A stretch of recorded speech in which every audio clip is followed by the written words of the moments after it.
হরে কৃষ্ণ ভক্তগণ, আজ বলবো শ্রীমদ্ ভগবদ গীতার প্রথম অধ্যায় অর্জুন বিষাদ যোগ, শ্লোক 26 থেকে শ্লোক 38।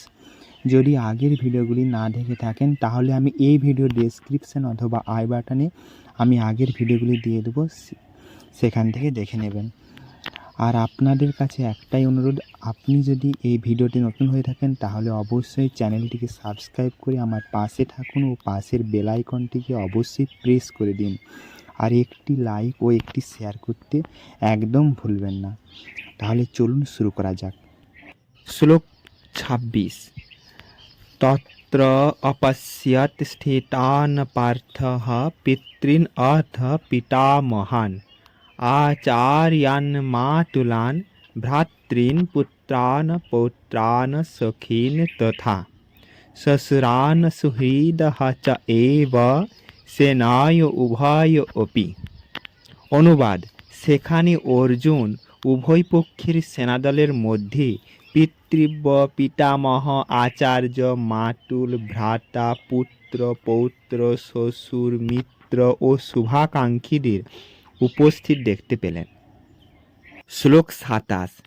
তান সমীক্ষ্য সাহ কৌন্তেয় সর্বান বন্ধন অবস্থিতান কৃপয়া পারয়া আবিষ্টাহ বিসিদন ইদম অব্রবীত।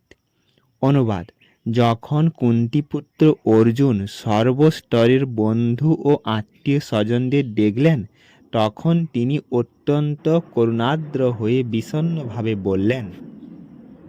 অর্জুন উবাচ। শ্লোক 28।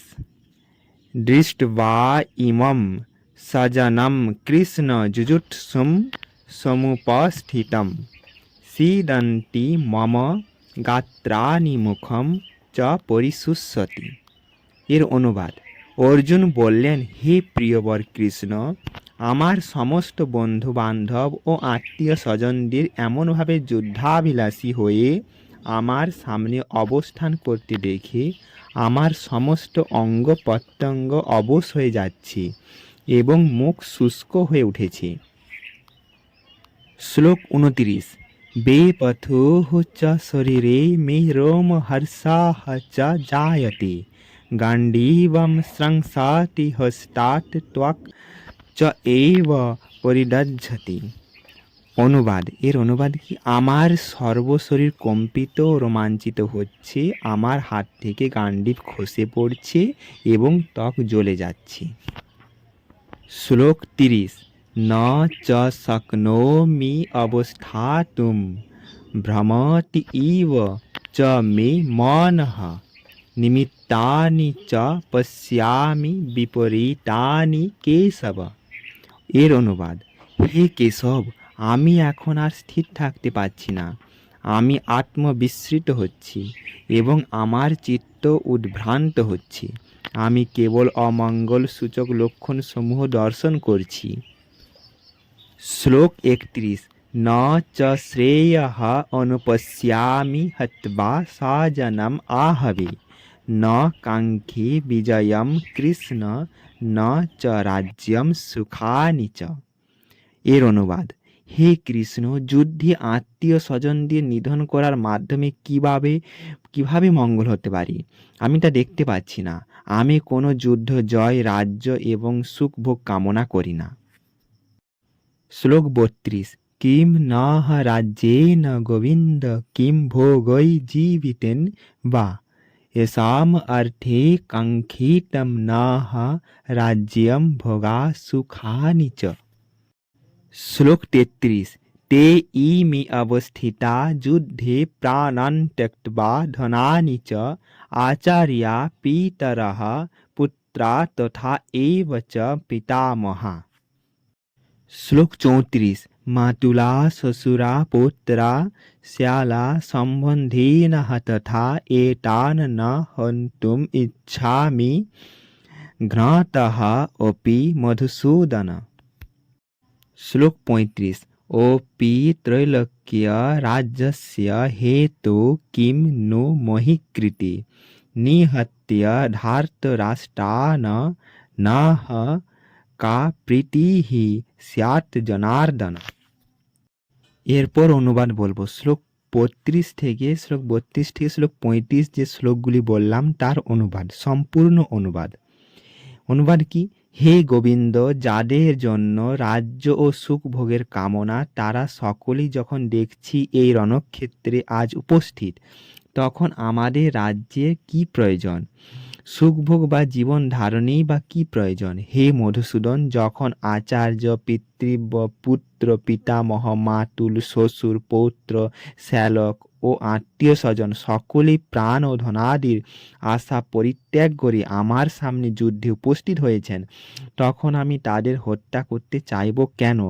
এমনকি তারা যদি আমাকেও বধ করেন, হে জনার্দন, এই জগতের কি কথা, এমনকি ত্রিভুবনের বিনিময়েও আমি যুদ্ধ করতে প্রস্তুত নই। ধৃতরাষ্ট্রের পুত্রদের হত্যা করে আমরা কি সন্তোষী বা লাভ করব? বলছে ধৃতরাষ্ট্রের পুত্রদের হত্যা করে আমরা কি সন্তোষী বা লাভ করব? এরপর বলবো শ্লোক 36।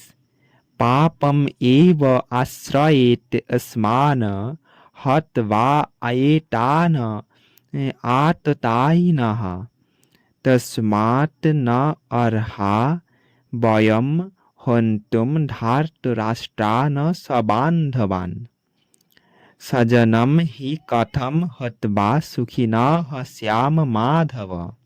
এর অনুবাদ, এই ধরনের আততায়ীদের বধ করলে মহাপাপ আমাদের আচ্ছন্ন করবে, তাই বন্ধু বান্ধব ও ধৃতরাষ্ট্রের পুত্রদের সংহার করা আমাদের পক্ষে অবশ্যই উচিত হবে না। হে মাধব, আত্মীয় স্বজনদের হত্যা করে আমাদের কি লাভ হবে, আর তার ফলে আমরা কেমন করেই বা সুখী হব?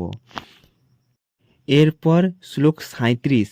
যদি ও পি এতে ন পশ্যন্তি লোভ উপহত চেতসঃ কুলক্ষায় কৃতম দোষম মিত্রদ্রোহে চ পাতকম।